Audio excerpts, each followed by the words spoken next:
Hello and welcome to a very special show in which we are going to be taking a look at Event Lab. I'm Mike Brown, Creative Director at Playground Games, and today I'm joined by... Gareth Davis. I am a producer here at Playground Games who has been working on Forza Horizon 5. Cool. Do you want to tell the people what a producer is? Sure. So a producer is a person who takes the kind of awesome, cool, fun ideas that the design team has and kind of distills them down into boring spreadsheets, graphs and charts that we then take and we turn into the final awesome, amazing game that people will be playing very soon.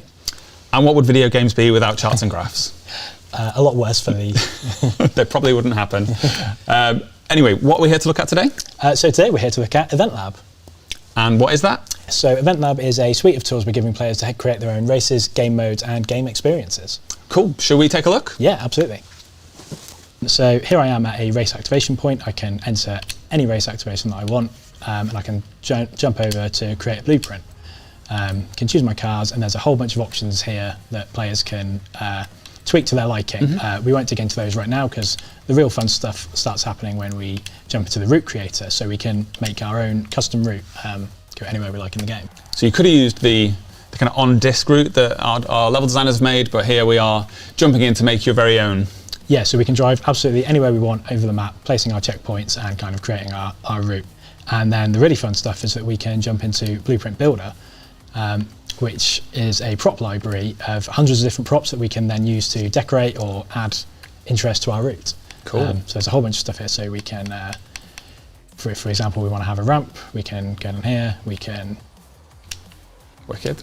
Place it, and yeah, we've got a whole bunch of different options here. We've got different categories.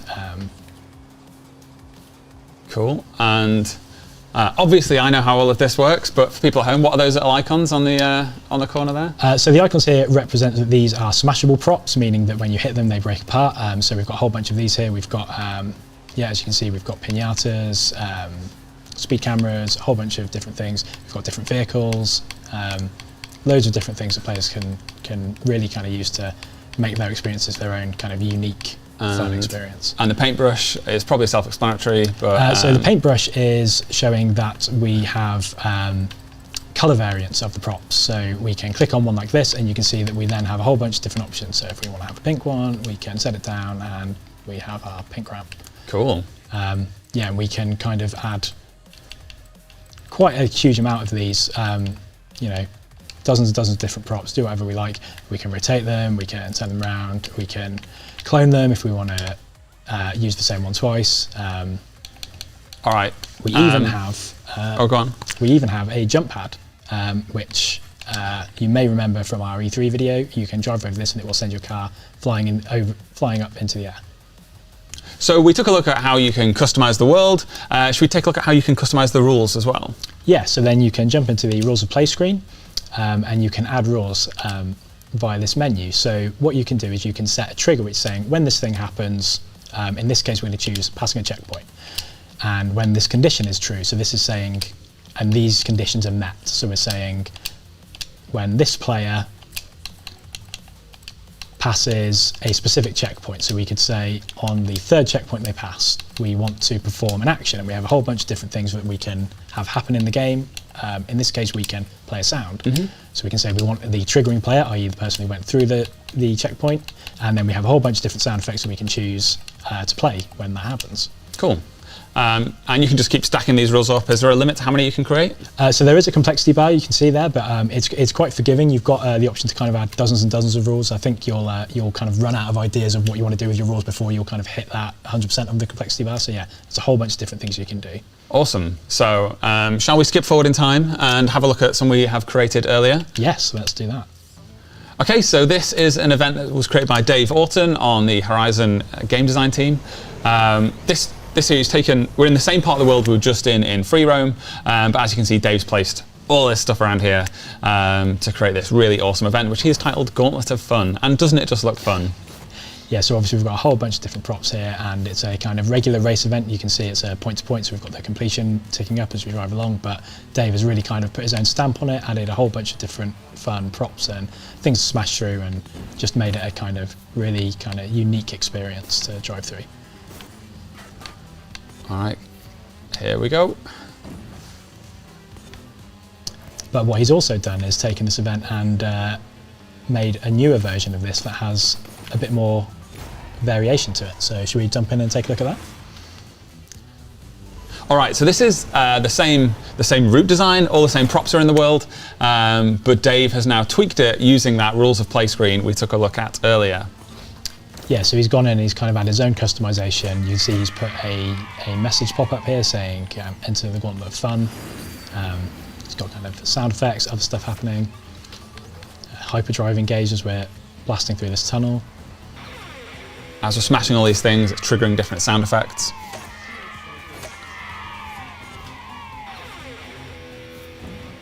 And this really only scratches the surface as well. I think that, as we saw, you can just really layer up those rules to add more creativity and complexity. Yeah, you can have a ton of different fun adding kind of a whole bunch of different stuff to your rules.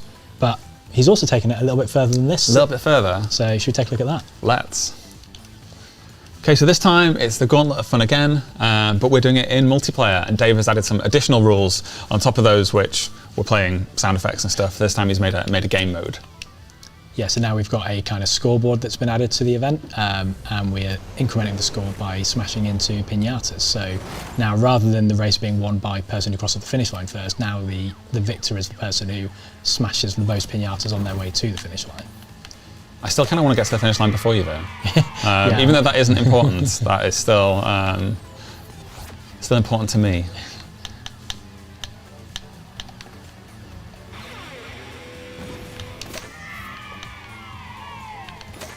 So you can see, as I'm hitting these piñatas, my score is going up on the top left of the screen.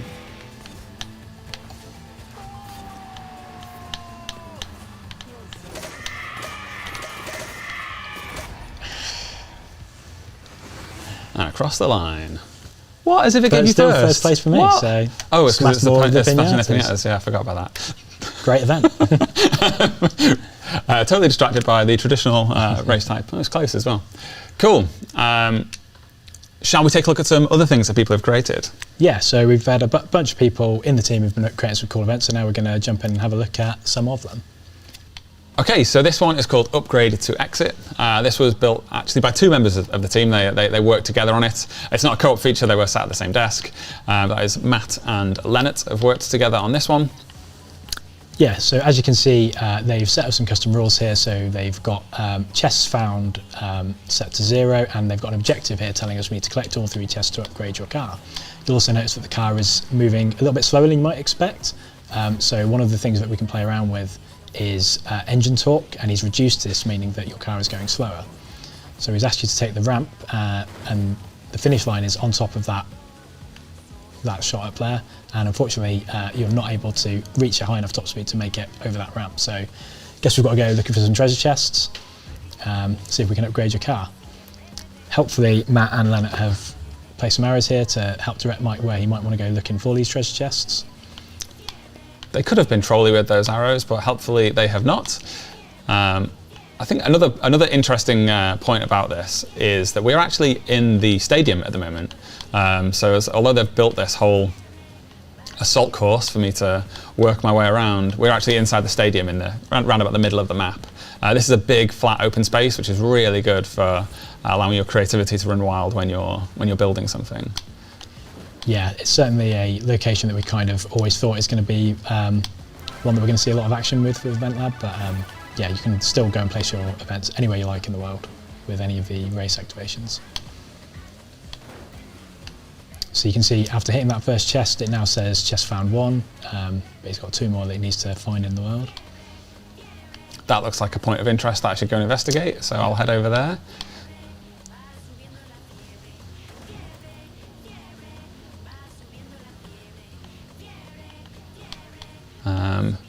Probably would have not put wouldn't have combined this incline with the reduction in torque in the car, but I think we've just about got enough power to get up there. Very rare on a Forza show do we show the cars travelling at 5 miles an hour. So. Sure, you can give some feedback to Matt on his next version of this if he decides to publish an update at a later date.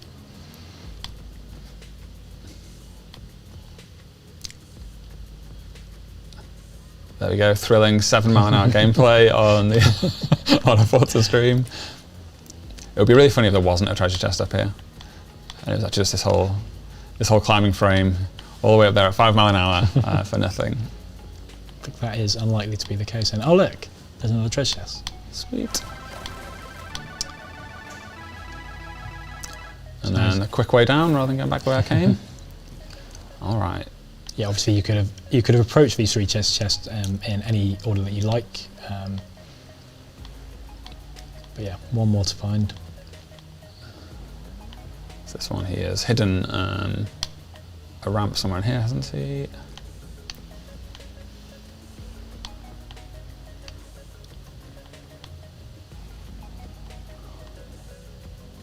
There we go. Oh, need to go slightly faster and actually break it. And away. And now suddenly your car is feeling a lot more quicker off the line. Got a bit more punch now. Because he's set a rule that says when 3 treasure chests have been found, it now puts the engine torque to maximum, and now we might be able to make that ramp for the jump to finish the level. Let's give ourselves a bit of a run up.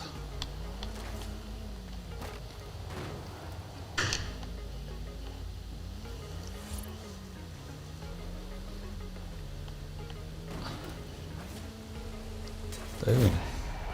There we go, event complete. Okay, so lastly we're going to look at an event that I created, which is called Boss Battle. Now I actually started this in the same location that maps that we were just looking at started at, but we've got a whole different set of rules and props here. So, can we defeat the 5 faces of Forza? You'll see we have a boss health bar on the top left, we've got a timer running and a score. So yeah, we're entering into the same stadium that we saw earlier, but the goal in this one is that we have a bunch of bosses that we need to destroy the weak points of, which are these giant targets. So we can drive around, try and figure out a path to reach one of those targets. So I'm going to try up here. And you can see when I smash that target, get some notification message from the boss. Did 9.1 damage there. Yes, I can see you've gone really granular with the damage on the boss's health bar there. Yeah, conveniently they split up to 11 total. But, should have gone for 10 really as a round number, but yeah, unfortunately didn't realise that until after I'd created the event. So very producer of you to get to such granular detail. Yeah, we like to be precise with what we're doing. Yeah, so you can see we've got like a whole. Each one of these kind of faces has got different ways of approaching it. You need to kind of figure out how you're going to get up there.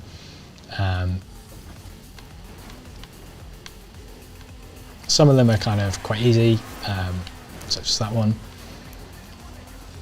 We're continuing to be taunted from the bosses with these messages which are being triggered when I am hitting the different targets. Some of the more challenging ones, so you can see this face here, no kind of obvious way in which to reach those weak points, but we do have our old friend the jump pad, which we can use to launch ourselves into the air and destroy those last few weak points. That was close. Yes. Okay, so we won't watch Gareth continue to jump and hit those targets for the next 5 minutes, but this is an event that will be live in the game that you can go and search for yourselves. Yep, it will be on the. So if you launch into Event Lab, there is a kind of PG curated list of events where we've picked out some of the ones that the team have made that will be surfacing to players, and we'll also be looking at events that players have created. So if you've made a super awesome event, we'll be looking at them, and hopefully you may be featured in that screen and have lots of players playing your events and giving you kudos by giving you a thumbs up once they've completed it. Cool. Yeah, they can also feature on the festival playlist as well. So if you make something that is particularly good, we'll place it on the festival playlist and surface it to every single player in the game as they arrive. So we will be holding people to quite a high bar to be featured on there. But if you do create something particularly awesome, let us know and it could be featured. Okay, so now we're on the settings screen for that event we were just looking at, which was Gareth's boss battle.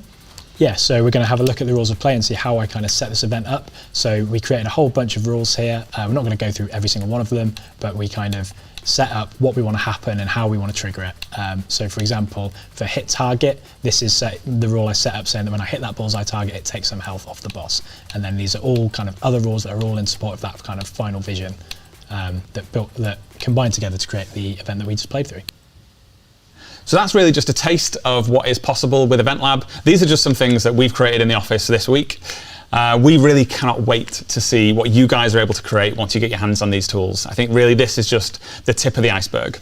Yeah, I think the possibilities here are kind of endless. We're just all super excited to see what players are going to do with it when they get hands on it. We've seen great stuff from the community every time we give them the opportunity to make stuff in our game, so we can't wait to see what they do when they get hands on Event Lab. Thanks so much for watching. Goodbye. Bye.